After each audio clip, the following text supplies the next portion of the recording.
বাংলা বছরের শুরুর দিনই রাখাইন বর্ষবরণ। এই উপলক্ষে রাজধানীর শাক্যমণি বৌদ্ধ বিহারে চলছে উদযাপন। উৎসব আনন্দে রঙিন হয়ে উঠেছে পুরো প্রাঙ্গণ। শিশুদের হাসি আর আনন্দে যেন নতুন করে জেগে উঠেছে মিরপুরের এই বৌদ্ধ বিহার।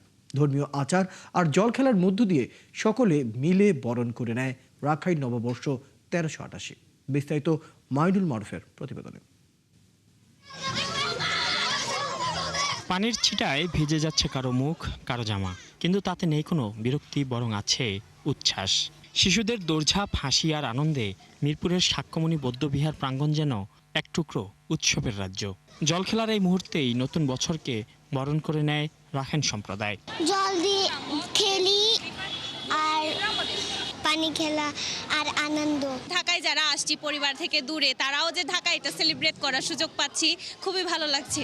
ছোট বড় সবাই মিলে একে অপরকে জল ছিটিয়ে জানান দেয় শুভেচ্ছা, ভালোবাসা আর নতুন শুরুর বার্তা। পানি ছিটাছিটিকে এটাই হচ্ছে মেইন মজাটা। বাঙালিদেরও যেমন শুভ নববর্ষ হয় প্রতি বছর, এটা খুবই স্পেশাল একটা দিন।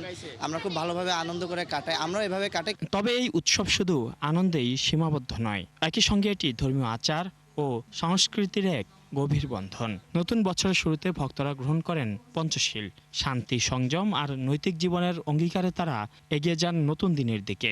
এরপর পুষ্পপূজা, দান সামগ্রী উৎসর্গ এবং বুদ্ধ স্নানের মধ্য দিয়ে শ্রদ্ধা জানানো হয় বুদ্ধের প্রতি। অনুষ্ঠানে হচ্ছে চাকমা, তানচঙ্গা, রাখাইন সব রিলিজনের মানুষ আছে, কিন্তু আমরা যে এই মিক্স কালচারটা আছে, আমরা যেভাবে যে আমরা হ্যাপি হয়ে আছি। আগে পুরাতন দিনে ইয়াকে ধুয়ে মুছে, গ্লানিকে গুড়িয়ে মুছে নতুন বর্ষকে আমন্ত্রণ জানানো।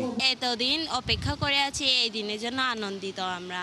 শ্রদ্ধা, ভালোবাসা, বিশ্বাসের উপর ভিত্তি করে আমরা এখানে রাখাইন, মারমা, চাকমা সকলে মিলে, তংসঙ্গে সকলে মিলে এমন একটা সুন্দর, সর্বজন প্রশংসীয় এমন একটা বাতাবরণ তৈরি করব, যাতে আমরা এখানে সকলে মিলে নিজ নিজ আদর্শ এবং সংস্কৃতি পরিপূর্ণভাবে প্রতিপালন করতে পারি।